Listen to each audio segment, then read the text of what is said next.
and welcome to the second part of the semester project. I chose to focus in evidence-based interventions for children with substance-dependence caregivers because this subject is incredibly close to my heart. For over 5 years, I have been worked with many families struggling with addiction. I've been witness the deeply challenging journeys of mothers and fathers as they work to overcome substance use. But what moves me the most is seeing the children, working with them. Over this long period, I have seen their trauma, conflicts, and growth unfold, and I often wonder what kind of adults they will become, how they can fit into society and live fulfilling life. This is why I believe we must offer comprehensive and compassionate support to break the cycle of dysfunction. Peer review scholarly articles. Part 1. I specifically chose these articles to deepen my understanding of what I see in my work. The first, by Fishbane and Kingston, explore family-based interventions aimed at disrupting negative developmental patterns. The second article is by Coupens and colleagues. They underscore how parental substance abuse affects children's well-being, potentially creating long-term challenges. These studies resonate deeply with my observations. These children may carry the impact of their early experience for the rest of their life, and it's essential that we find ways to prevent that.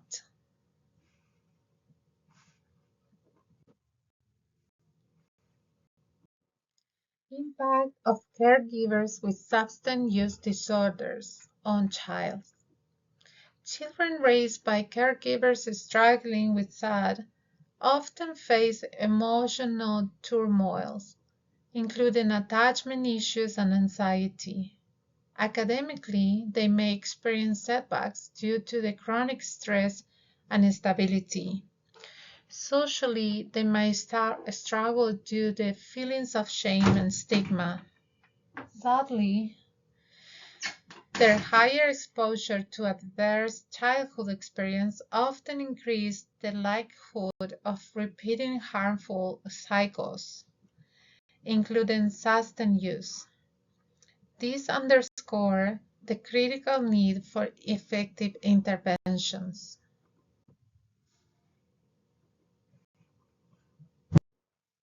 I am proud to work at Project Connections. This is a small overview of what it is. Project Connection is a nonprofit organization dedicated to mental well-being and trauma-informed care. Our mission is to foster community connections and help individuals overcome shame and trauma. I deeply admire our director, Lenny, who is a true pioneer in social prescribing. Her vision aligns with mine as I believe strongly in creating safe, nurturing spaces for healing and connections.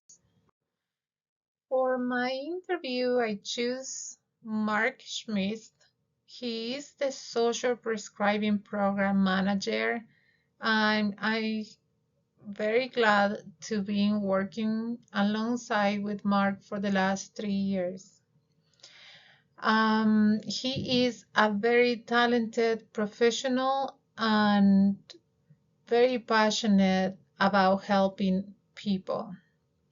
We had an amazing interview filled with valuable insights. However, due to time constraints, I need to read out the questions and highlight in 1 or 2 words Mark's answers, but they are here, all the answers, and I hope this will work. My apologies to Mark. And the first question that I make is, what specific evidence-based family interventions do you think work the best for these children? And he said that family structured therapy as solution-focused therapy will work the best, engaging the whole family as a unit. How do you tailor intervention for kids at different developmental stages with working with families affected by SUD? He explained to me that he will tailor the kids as they are in the different stages, and he will engage in activities for the different ages.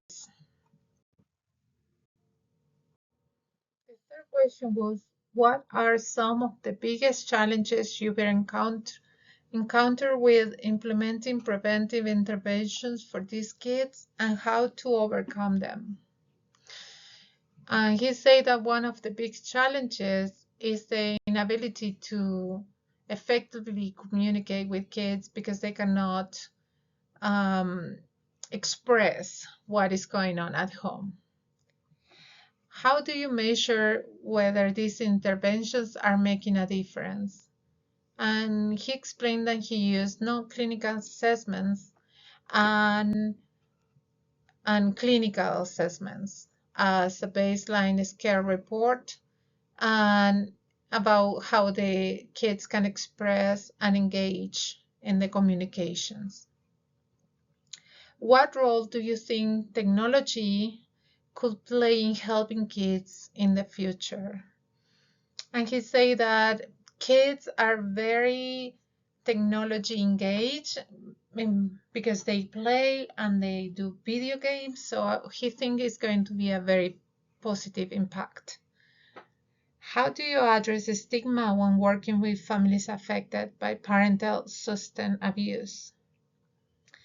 And he differentiated when working with kids, the stigma revolves about the fact that all families have problems, and they discuss as a family, and the open communication forces impact for them to communicate effectively. In your opinion, what makes a preventive intervention program for these kids truly successful? And he said that they are more effective when they can establish open and honest lines of communications with all family members. And each one can be on the shoes of the other. How do you incorporate trauma-informed care into your work with these families? Trauma-informed care is the core of most social and therapy due to the sensitive nature of families' issues and vulnerability populations. Specific strategies, interventions, and assignments are due on a case-by-case basis. Can you describe the types of clients who utilize the agency's services? And our clients are people who has mental health diagnosis and they are lacking of basic core of resources for the daily lives, like hopelessness and med management. What are your responsibilities as a social work at the agency? And he divides this into categories. Tangible resources, like helping people to acquire the specific needs, and the social needs. He will find activities, groups, or volunteering opportunities for them to feel seen, needed, and happy. The next question is about ethical behaviors and boundaries with clients and how to separate private life from professional life. And he said that Transparency is the key, and you need to explain the clients which one is the limitations and the boundaries. And yes, well, next question is, what is the starting salary range for this role? And he start with 5K to 6K per year, depending of the hours you will.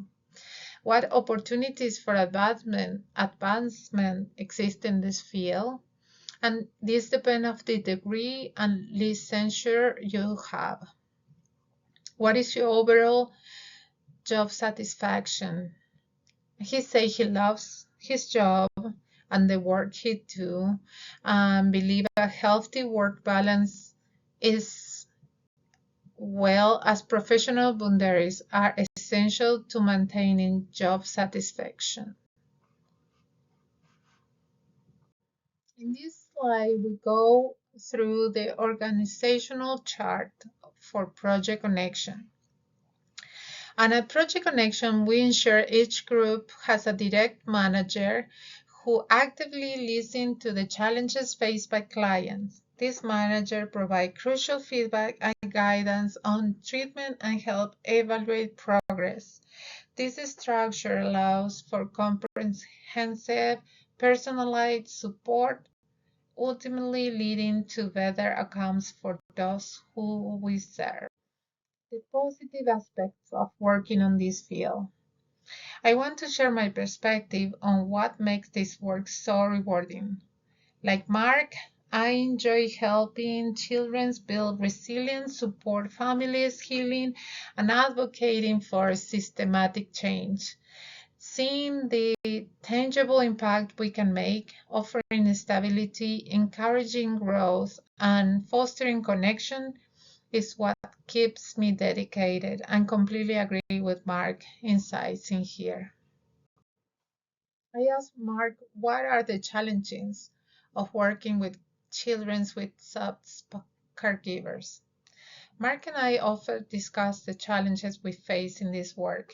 Addressing complex trauma, navigating families' instabilities, and combating social stigma are all part of the job. We also deal with limited resources, high case loads, and the emotional toll of working with such vulnerable populations. I echo Mark's sentiments here, as this challenge pushes us to constantly adapt and find creative ways to support our clients. What is the applicability to social work? Social work demands a trauma-informed and holistic approach. We partner with community resources, empower vulnerable populations, and advocate for systematic change. Every interaction is an opportunity to support resilience and foster lasting positive changes. In conclusion, children of substance-dependence caregivers face immense hurdles, but evidence-based interventions can change their trajectory. Project Connection exemplifies this approach, providing trauma-informed care and fostering resilience. Our work in social work offers hope, healing, and transformation for families and children. And this is my last slide, and I hope I was able to clearly share the insights from my research and what I've been learning through working with Mark and my experience working with my clients. Thank you for listening, and I hope you find this presentation engaging and meaningful. Thank you.